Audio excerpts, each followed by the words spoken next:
दर्शकों नमस्कार, बहुत बहुत स्वागत करते हैं दूरदर्शन के खास कार्यक्रम दिशाएं में और मैं राकेश बहुत बहुत आपका स्वागत करता हूं।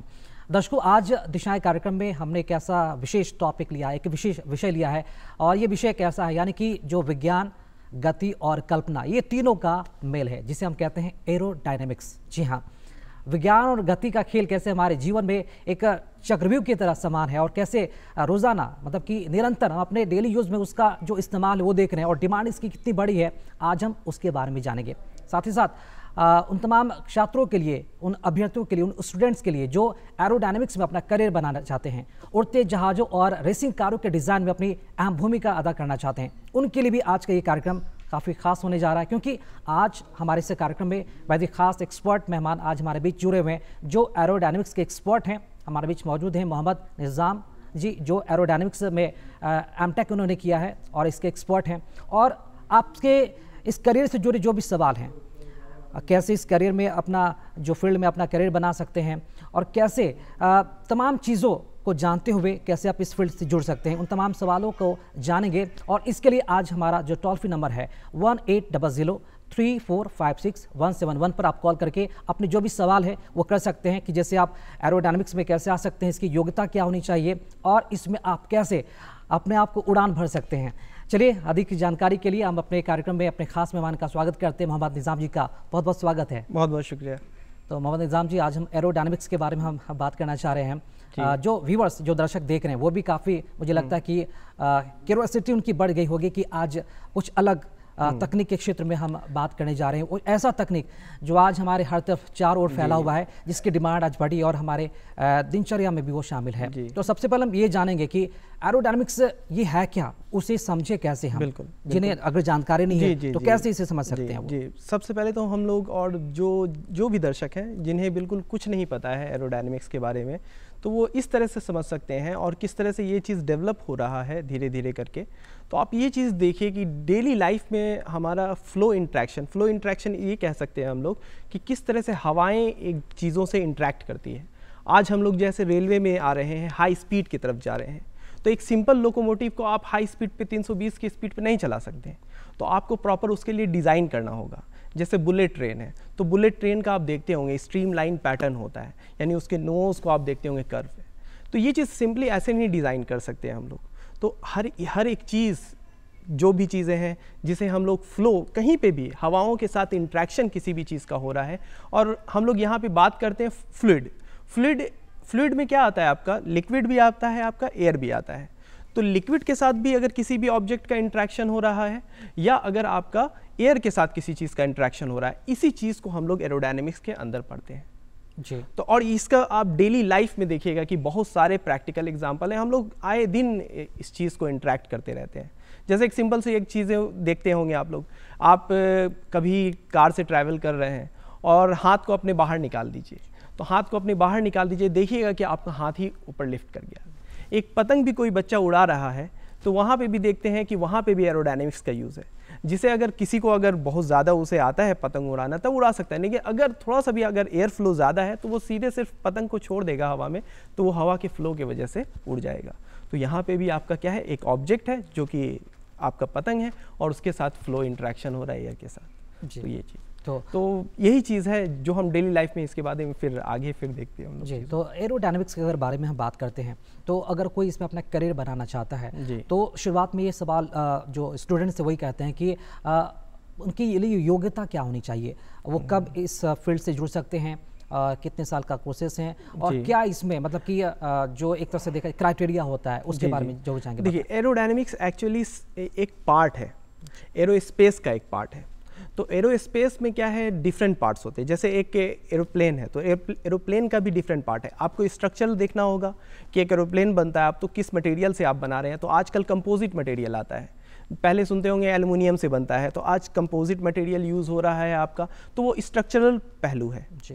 दूसरा है एक एरोडायनेमिक, कि एरोडायनेमिक ये कि आपका विंग किस तरह का होगा, आपका वो फाइटर प्लेन है या कोई भी प्लेन है तो वो किस तरह का डिज़ाइन होगा, शेप होगा, आप कितनी स्पीड पे उसको उड़ाना चाहते हैं। जैसे आप देखते होंगे कि आज ये इंडिया के पास ही डिफरेंट कैटेगरीज के क्या है एयरक्राफ्ट है, हर एक जो भी कंट्री है उसके पास फाइटर एयरक्राफ्ट है। हर एक एयरक्राफ्ट का अलग अलग आप देखिएगा शेप होता है। तो क्योंकि वो डिज़ाइन है उस स्पीड पे उड़ने के लिए। तो उसी तरह से आप कार देखिएगा, एक सिंपल कार है जो नॉर्मल हम लोग जा रहे हैं, चला रहे हैं, आपका जो भी स्कॉर्पियो है। लेकिन अगर आप एक स्पोर्ट्स कार में आएंगे तो स्पोर्ट्स कार का पैटर्न चाहिए, क्योंकि वो हाई स्पीड के लिए बना है। तो यहाँ पे अब क्या है, जो कंपनीज इस चीज़ से जुड़ी हुई है, जैसे एयरबस है, बोइंग है, ये कंपनीज अब इस चीज़ पे फर्दर अपना रिसर्च कर रही है। जैसे अब आप विंड टरबाइन है, तो विंड टरबाइन में क्या है, हम लोग क्या बनाते हैं, हम लोग विंड एनर्जी को कन्वर्ट करते हैं आपको इलेक्ट्रिकल एनर्जी में। तो अब विंड एनर्जी को कितने इफ़िशेंटली आप कन्वर्ट कर रहे हैं आप इलेक्ट्रिकल एनर्जी में, तो ज़्यादा एयर है, कम ही एयर में वो रोटेट करे। तो यही है डिज़ाइन इंजीनियर का वहाँ पे चैलेंजेस। तो ये सारी कंपनीज़ हैं जो भी इस तरह की चीज़ें बना रही है, जिसका भी काम है कि फ़्लो की चीज़ों से रिलेट करके हम डेली लाइफ में यूज़ करें। तो वो चीज़ें हैं उसी कंपनी में यूजेज है। और फिर उसी चीज़ से रिलेटेड अब आप कोर्सेज अगर बात करें तो ये फिर डिफरेंट चीज़ है, इस पर हम लोग नेक्स्ट सेक्शन में फिर बात करते हैं। निज़ाम जी, अब थोड़ा हम व्यूवर्स के लिए जो दर्शक हैं उसके बारे में जरूर चाहेंगे कि उनका बैकग्राउंड क्या होना चाहिए अगर वो एरोडायनामिक्स में अपना फील्ड में जाना चाहते हैं, इससे अपना प्रोफेशन बनाना चाहते हैं, तो कैसे वो आ सकते हैं, जरूर चाहेंगे आप बताएं। जी, अगर आपको एक अच्छी जॉब चाहिए तो सबसे पहले तो ये है कि 2 ब्रांचेस हैं। एक है मैकेनिकल ब्रांचेस, जहाँ से आप पहले बीटेक कर लेंगे, और ये एरोस्पेस है, ठीक है ना। ये 2 सेक्शन है आपका, यहाँ से आप कर सकते हैं। फिर फर्दर अगर आपको स्पेशलाइजेशन करना है आपको, तो स्पेशलाइजेशन करना है तो आप एरोडायनामिक्स है, स्ट्रक्चरल इंजीनियरिंग है, थर्मल इंजीनियरिंग है। थर्मल इंजीनियरिंग भी एक बहुत बड़ा पहलू है। आज जैसे कि आपको पता होगा कि थर्मल इंजीनियरिंग से ही रिलेटेड ये है कि इंडिया अभी तक अपना कोई भी फाइटर प्लेन का कोई भी जेट इंजन नहीं बना पाई है। तो कावेरी पे भी अभी रिसर्च चल ही रहा है। होता क्या है वहाँ पर कि जो भी जेट इंजन का ब्लेड होता है वो उतने हाई टेम्परेचर को विथ स्टैंड नहीं कर पाती, नहीं जल जाती है, वो पिघल जाती है। तो अभी भी रिसर्च चल ही रहा है। तो वो किस तरह का मटेरियल होगा वहाँ पे, तो वो वहाँ पे मटेरियल और टेम्परेचर का वहाँ पे साइंस है। तो ये जो भी चीज़ें हैं आपसे रिलेटेड, तो अब इसमें आपका क्या होना चाहिए, एक तो आप बीटेक कर लीजिए इससे, ठीक है ना। इसके बाद अगर आप क्या है मास्टर्स कर सकते हैं। फिर अगर आप फर्दर आप रिसर्च करना चाहते हो वो भी, तो इन बिटवीन कहीं पे भी आपको अगर चाहिए जॉब, तो जॉब के लिए अपॉर्चुनिटीज़ रहती है। कंपनीज आपको खुद हायर करेगी, आप वहाँ पे जा सकते हैं। जिस भी कॉलेजेस में आप है तो वहाँ से भी हायर करेगी, प्लेसमेंट होता है उसी जगह से। जैसे हम आपको बताएं सबसे टॉप कॉलेज अगर एरोस्पेस के लिए है तो आईआईटी चेन्नई है, ठीक है ना, IIT Kanpur, IIT Bombay, IIT Kharagpur, है ना, ये टॉप आईआईटीज़ है। फिर एक आईएसटी है जो त्रिवेंद्रम में है ना। इसरो का इंस्टीट्यूट है वो, Indian institute of space science technology, वो डॉक्टर एपीजे अब्दुल कलाम ने ही उसे बनाया था। वो फुल्ली डेडिकेटेड है आपका स्पेस से जी। तो इन सभी जो टॉप इंडियन यूनिवर्सिटीज़ हैं यहाँ से आप ये सब कोर्सेज कर सकते हैं। इसके लिए ज़रूरी क्या है, अब वो चीज़ अगर जानना चाहते हैं तो वो फिर हम बताते हैं आपको जी। ये टॉप कॉलेजेस आपने बताया जी, ये टॉप कॉलेजेस। इसके अलावा भी प्राइवेट कॉलेजेस भी हैं, लेकिन ये टॉप कॉलेजेस हैं जहाँ से आप कर सकते हैं जी। बिल्कुल, एक बार फिर से हम दर्शकों से बिल्कुल यहाँ पर एक रिक्वेस्ट भी करना चाहेंगे कि आपके भी अगर कुछ इससे जुड़े सवाल है, एरोडायनामिक्स के बारे में और भी जानना चाहते हैं, कैसे इस फील्ड में आप आएँ और मतलब कि क्या क्या चुनौतियाँ इसमें हो सकती हैं और आप क्या कुछ जानना चाहते हैं इसमें विशेष, आप हमारे टोल फ्री नंबर 1800-3456-171 पर कॉल करके आप इससे जुड़ा जो भी सवाल है आप कर सकते हैं। मोहम्मद निज़ाम जी, हम ये जानना चाहेंगे कि हमने सुना है हाइपरसोनिक, सुपरसोनिक मिसाइल्स के बारे में भी हमने सुना है, इसमें क्या डिफरेंसेस होते हैं, जरूर चाहेंगे इसके बारे में बताएं जी। बहुत ज़्यादा लोगों को जानना है कि हाइपरसोनिक का बहुत ज़्यादा न्यूज़ सुनते हैं कि हाइपरसोनिक, किसी के पास हाइपरसोनिक मिसाइल आ गया है, ठीक है ना। तो अगर किसी के पास हाइपरसोनिक मिसाइल आ गया किसी भी कंट्री के पास, तो दूसरे का एयर डिफेंस को वो ईजिली पेनेट्रेट कर सकता है। तो हाइपरसोनिक मिसाइल्स को मतलब इंटरसेप्ट कर पाना मुश्किल है। तो जैसे कि अभी आपने देखा होगा ये इजराइल ईरान का भी वॉर हुआ था। इजराइल का इतना अच्छा एयर डिफेंस होने के बावजूद ईरान का मिसाइल क्या है, ये इजराइल पे जाके गिरा। तो ये और यही चीज़ है कि अब हाइपरसोनिक है, तो हाइपरसोनिक के लिए अब वो चीज़ जो आप कैसे आप डिज़ाइन करेंगे, ठीक है ना। एक तो ये सिर्फ होता है कि आप क्या प्रोपल्शन सिस्टम वो जो कि उसको जलाएगा, वो उसे आगे लेके जाएगा। और एक चीज़ ये कि आप उसे कमांड भी दे रहे हैं। एक बहुत बड़ा एक मिसाइल का ट्रैजेक्टरी होता है ना, इस पूरे प्रोसेस में अगर मिड कोर्स में आपको फ्लाइट को चेंज करना पड़ा, तो फ्लाइट को जो चेंज करना पड़ा, तो यहाँ पे भी अब डिज़ाइन है किस तरह से आप चेंज करेंगे। तो वहाँ पे इस चीज़ का रोल आ जाता है। तो अब यहाँ पे हाइपरसोनिक होता क्या है और सुपरसोनिक क्या होता है? सिंपली क्या है कि जब भी अगर साउंड की स्पीड बेसिकली क्या होती है 320 मीटर पर सेकेंड। अगर साउंड के स्पीड को अगर आप क्रॉस कर जाएंगे तो उसको कहते हैं सुपरसोनिक, ठीक है। और उससे नीचे अगर रहेंगे तो उसको कहते हैं सबसोनिक, ठीक है। और हाइपरसोनिक ये है अब जब कभी भी किसी भी ऑब्जेक्ट का स्पीड अगर हो गया साउंड के स्पीड के बराबर तो हम उसे कहेंगे उस ऑब्जेक्ट का मैक वैल्यू है मैक 1, ठीक है, मैक 1। तो अब इसी तरह से अगर हाइपरसोनिक के लिए क्राइटेरिया ये रखा गया है कि जब किसी भी ऑब्जेक्ट का स्पीड साउंड के स्पीड के 5 गुना हो जाएगा, यानी मैक वैल्यू उसका 5 हो जाएगा, तो उसको क्या कहेंगे हम? हाइपरसोनिक कहेंगे, ठीक है। तो हाइपरसोनिक यानी साउंड के 5 गुना स्पीड से वो ट्रैवल करती है वो, तो इसीलिए उसे इंटरसेप्ट कर पाना बहुत मुश्किल है। तो अब ये सब चीज़ें क्या है, डिज़ाइन से रिलेटेड है, ठीक है। अब लेकिन अभी आप जानिए कि अभी हाल ही में अभी कुछ दिनों पहले नासा ने अभी रिसर्च ये किया है, एक फ़्लाइट है X505 XX05। तो अभी भी आप अगर देखिएगा इस पे तो ये अभी बहुत ज़्यादा रिसर्च करा। अभी जो भी आपका पैसेंजर फ्लाइट है वो ट्रांसोनिक पे काम करता है, यानी मैक वैल्यू उसका होता है 0.7। लेकिन अगर ये चीज़ अगर अचीव हो गया तो हम लोग और जल्दी के किसी भी जगह पे पहुंच पाएंगे। जैसे दिल्ली से अगर आप अभी लग रहा है जो भी आपको 1 घंटे, तो वो हो सकता है आधे घंटे पहुंच जाए। दुबई जो पहुंच रहे हैं आप 2 घंटे 3 घंटे में पहुंच रहे हैं, वो 1 घंटे में पहुंच जाएंगे। ये बहुत ही एडवांस टेक्नोलॉजी है, ये बहुत फैसिनेटिंग है और रिसर्च ओरिएंटेड है, तो ये इस पे काम चलते रहता है। जितना आप रिसर्च करेंगे उसके बारे में उतना आप गहराई से जान पाएंगे और उस पर काम कर पाएंगे। जितना आप इस पे, ये चूंकि ये फील्ड है ना, साइंस का फील्ड है। कोई हमारे व्यूअर्स से सवाल व्यूअर्स से हम एक बार फिर से रिक्वेस्ट करेंगे कि आप हमारे टोल फ्री नंबर 18003456 171 पर कॉल करके आपका जो भी सवाल है आप जरूर पूछें एरोडायनामिक्स को लेकर। हमने वॉर में देखा है नवाज जी कि कई सारे ड्रोन्स का इस्तेमाल किया जाता है। तो ड्रोन्स टेक्नोलॉजी में किस तरह के जो क्या सुपरसोनिक हाइपरसोनिक उसमें इस्तेमाल किया जाता है, क्या उसमें नहीं भूमिका होती है? ड्रोन्स लॉइटर करता है, एक लॉइटरिंग में होता है। देख एक हेलीकॉप्टर है, हेलीकॉप्टर क्या है, लॉइटरिंग है, कहीं पे वो हॉवर करके उठ जाएगा, ठीक है ना, तो ये लॉइटरिंग हुआ। तो ये जो ड्रोन होता है वो लॉइटरिंग है। लेकिन कभी भी कोई भी प्लेन है तो वो एक जगह से दूसरे, उसे एक रनवे चाहिए, प्रॉपर रनवे चाहिए। हेलीकॉप्टर को रनवे नहीं चाहिए, किसी भी एक जगह से आएगा वो एक जगह पे चला जाएगा। तो ड्रोन भी वही है। तो यहाँ पे हम हाइपरसोनिक सुपरसोनिक के हाँ, अब इस पे रिसर्च चलेगा कि आप अगर किसी ड्रोन को आप बनाना चाहें तो उस तरह का प्रोपेलर, जो जैसे कि आप देखते होंगे किसी भी ड्रोन में क्या होता है, 2 चारों तरफ क्या है, क्वाड कॉप। अब जैसे क्वाड कॉप कहेंगे उसको, 4 मोटर लगे हुए हैं, उसमें प्रोपेलर लगे हुए हैं। तो वो प्रोपेलर उस तरह के हैं, है ना, आप कैसा डिज़ाइन करते हैं। तो अब ये रिसर्च का है कि अब आप इसको बनाएं। लेकिन अभी तक इस पे ये नहीं चला है कि किसी ड्रोन को हम सुपरसोनिक बनाएं, किसी भी मिसाइल को हम बना रहे हैं, किसी भी प्लेन को बना रहे हैं। ये सब उस पर डिपेंड करता है कि आपका इंजन कैसा है।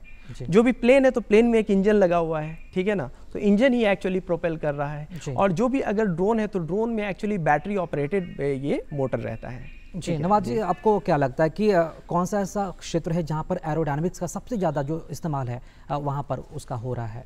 एरोडायनामिक्स का यूज़ अब सबसे ज़्यादा तो आपको एयर से हम लोगों का इंटरेक्शन एक जगह से दूसरे जगह फ्लाइट में होता है, यहाँ बहुत ज़्यादा यूज़ हो रहा है हमारा, ठीक है। दूसरा ये चीज़ आजकल जो हम लोग देख रहे हैं, हर एक चीज़ जहाँ पे मूविंग ऑब्जेक्ट है, मूविंग ऑब्जेक्ट जहाँ पे भी हो गया, जैसे कि आप देख रहे होंगे कि नॉइजलेस आजकल फ़ैन आ रहा है। तो आजकल बहुत सारे एसीज आ रहे हैं जहाँ पे एसी डक्ट में बोला जा रहा है आपका ये जो आपका कंप्रेसर होगा ये ज़्यादा आवाज़ नहीं क्रिएट करेगा, ठीक है, नॉइजलेस रहेगा। तो यहाँ पे भी अब कैसा आप ब्लेड डिज़ाइन किए हैं, वहाँ पे रहता है कि आपका ये एरोडायनेमिक ब्लेड है, ठीक है। तो ये इस तरह के हम लोगों रिसर्च कर रहे हैं इन सब चीज़ों में, जिन सब चीज़ों में भी आप अब एक सिंपल सा एक चीज़ देखिए, एरोडायनेमिक्स का कहाँ नहीं यूज़ है। आप अगर एक बॉल स्विंग कर रहा है, रिवर्स स्विंग में भी आपका एरोडायनेमिक्स का यूज़ है। तो वहाँ पे भी आप जानते होंगे जैसे रिवर्स स्विंग में क्या होता है, पुराने बॉल के साथ होता है रिवर्स स्विंग। तो एक साइड को देखिए होगा, बॉलर जो भी होता है वहाँ क्रिकेट में क्या करते हैं, एक साइड को वो है ना रखेंगे, ठीक है, दूसरे साइड को ही रफ करेंगे। सारे के सारे जो भी हैं बॉलर को पहले देने से पहले 2-3 बार वो रफ करेंगे एक साइड को। क्यों? एक साइड रफ होता है, एक साइड क्या है स्मूथ रहेगा। तो वो क्या है, दोनों साइड अनइवन पैटर्न है। जब आपका स्मूथ सरफेस पे कभी भी फ्लो पैटर्न होगा ना तो वो लैमिनर होगा, ठीक है। रफ सरफेस पे होगा तो फ्लो पैटर्न बिगड़ जाएगा, तो प्रेशर इधर ज़्यादा कम होगा, जिसकी वजह से बॉल क्या है स्विंग।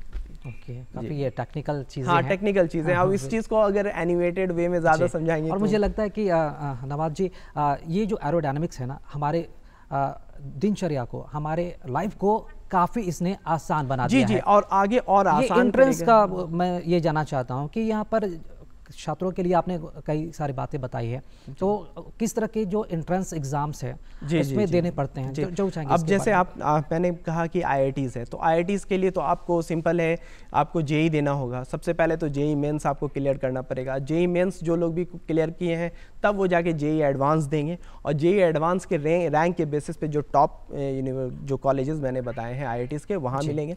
तो यहाँ से आप वहाँ ये बीटेक कर सकते हैं। इसमें जो टेक्निकल अगर बात की जाए, जो विशेषकर जो छात्र इसमें अपना करियर बनाना चाहते हैं नवाज जी, इसमें कंप्यूटर सिमुलेशन और डिज़ाइन सॉफ्टवेयर जैसे CFD टूल्स का ज्ञान होना कितना ज़रूरी है, जो चाहेंगे इसके बारे में बताएं। CFD यूज़ होता है, जिसे हम लोग CFD कहते हैं, कंप्यूटेशनल फ्लूइड डायनेमिक्स।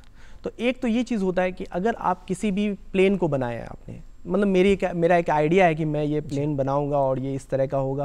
पहले मैंने मैथमेटिकल कैलकुलेशन किया कि ये लिफ्ट ज़्यादा देगा। लिफ्ट ज़्यादा देने का मतलब कि ये उठा सकता है ज़्यादा प्लेन को, ठीक है। तो अब उसके लिए हम लोगों ने एक छोटा सा मॉडल बनाया, ठीक है। छोटा सा मॉडल, उसको हम लोग विंड टनल में टेस्ट करते हैं। विंड टनल वो चीज़ होता है कि फ्लो आता है वो उसी स्पीड से, लेकिन छोटे से मॉडल, जैसे कार का एक खिलौना देखे होंगे, छोटा सा मॉडल होता है, उसी तरह से एक प्लेन का मॉडल होता है। तो उस प्लेन के मॉडल पे हम डिफरेंट प्रेशर्स देखते हैं, वेलोसिटीज़ देखते हैं, इन सभी चीज़ों को मेज़र करते हैं कि क्या चीज़ें हो रही हैं, किस तरह से हो रही हैं। तो ये हो गया कि आप एक्सपेरिमेंटली उस चीज़ को देख रहे हैं। एक होता है कि कंप्यूटेशनली फ्लूइड डायनेमिक्स, यानी कि कंप्यूटेशनली हम उस चीज़ को देख रहे हैं, अपने मैथमेटिकल इक्वेशंस को यूज़ करके हम उसको देख रहे हैं कि किस तरह का पैरामीटर चेंज हो रहा है, क्या क्या चीज़ मिल रहा है, और क्या वो चीज़ें जो हमने एक्सपेरिमेंट किया था उन सब चीज़ों से कोरिलेट कर रही है कि नहीं। तो ये चीज़ें जब दोनों डेटा क्या है हमारा, दोनों चीज़ें मिल जाती है, तो हम बोलते हैं ओके, ये हम लोगों ने जो भी चीज़ें डिज़ाइन की है वो सही है हमारा, ठीक है। तो कंप्यूटेशनल फ्लूइड डायनेमिक्स यही काम करता है कि अब ये चीज़ है कि हमारा कोई आइडिया है, तो अब आइडिया है, हर एक चीज़ के लिए हम एक सेटअप नहीं ना बना सकते हैं, डिज़ाइनिंग कर सकते हैं।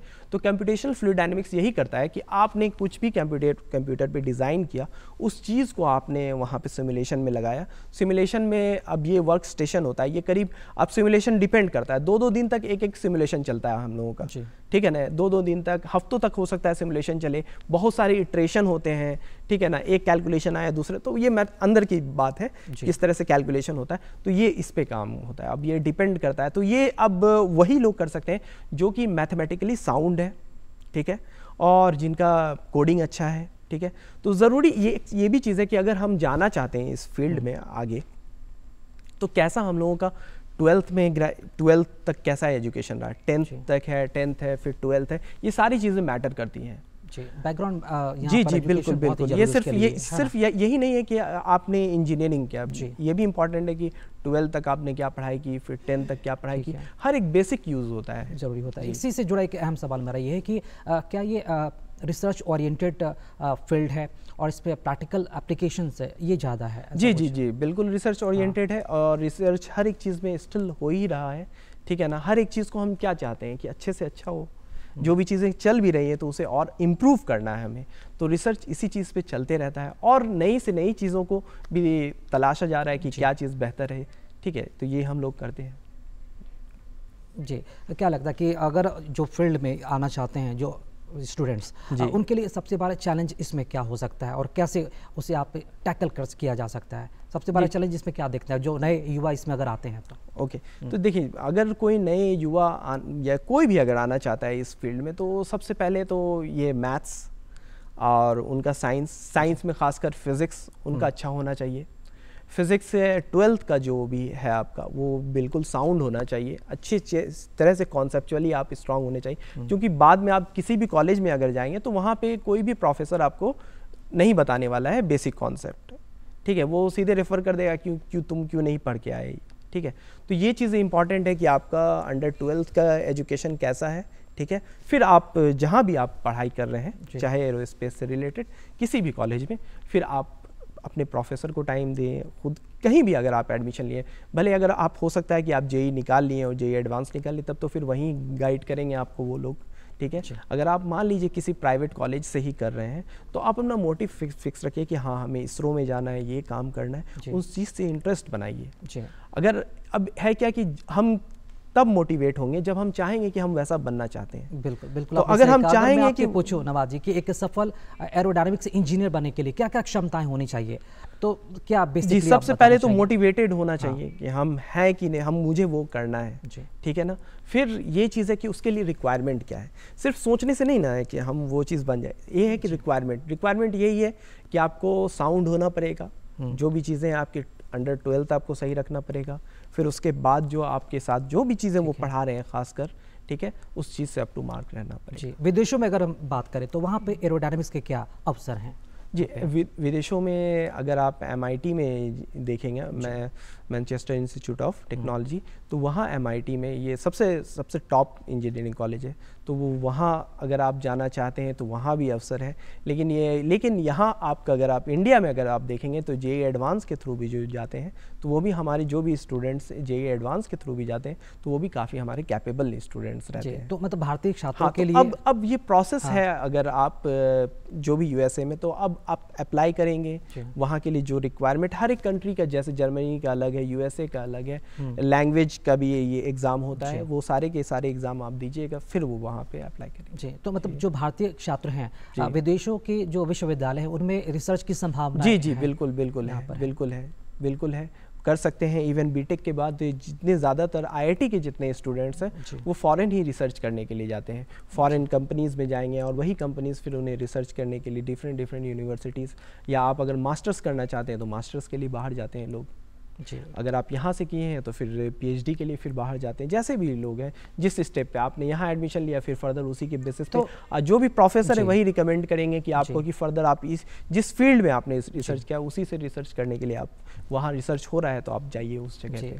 जी, तो नवाज जी क्या निजी क्षेत्र के साथ साथ सरकारी क्षेत्र में ही क्या ये उतना ही अवसर देता है? जी, सरकारी क्षेत्र में भी, जैसे DRDO है हमारा, HAL है, ठीक है, जैसे HAL तेजस बना रहा है हमारा, और इसरो है जो कि खासकर सबसे इम्पॉर्टेंट, जो सबसे ज़्यादा रिक्रूटमेंट देता है आपको, ठीक है, इसरो है, DRDO है, HAL है, ये सब मेन है, टॉप है, NAL है, ये सारे जो ये आपके PSUs हैं ये सब आपको प्रोवाइड करते हैं। जी, रक्षा, चाहे वो अंतरिक्ष या फिर ऑटोमोबाइल सेक्टर की अगर बात करते हैं, रक्षा की ऑटोमोबाइल तो फिर आपको प्राइवेट सेक्टर ही देगा जी। और फिर ये है कि अब आप हाई स्पीड ट्रेन भी जो चल रही है तो वो भी फिर तो दूसरे ही कंट्रीज से आ रही है वो टेक्नोलॉजीज़। भारत में अगर कंपनियों की अगर कुछ बात की जाए तो सबसे ज़्यादा एरोडायनामिक्स में कौन सा जो कंपनियां होती हैं जो रोजगार देती है या फिर जहां पर संभावनाएं बहुत ज़्यादा बनी रहती है? इसरो की बात है, जी, इसरो है जो कि एरोस्पेस से रिलेटेड सबसे ज़्यादा जॉब्स प्रोवाइड करते हैं। जी, तो आज के जो यूथ हैं जो और पैशनेट भी हैं लोग कि हम लोग इसरो में काम करें, जो भी है आज के यूथ। जी, तो एरोडायनामिक्स में डिग्री पाने के बाद किन किन क्षेत्रों से जुड़ सकते हैं, वहाँ पर उन्हें रोजगार या फिर काम मिल सकता है बेहतर तरीके से? जी, अब ये है कि आपने एरोडायनामिक्स किया, अब आप किस सेक्टर में जाना चाहते हैं। अब अगर आपने बीटेक किया है तो बीटेक में भी आपको प्रोजेक्ट मिल जाता है, जो भी गाइड है वहाँ पे प्रोजेक्ट दे देते हैं, प्रोजेक्ट ही आपका डिसाइड करता है कि आप किस तरह के जगह जाएंगे।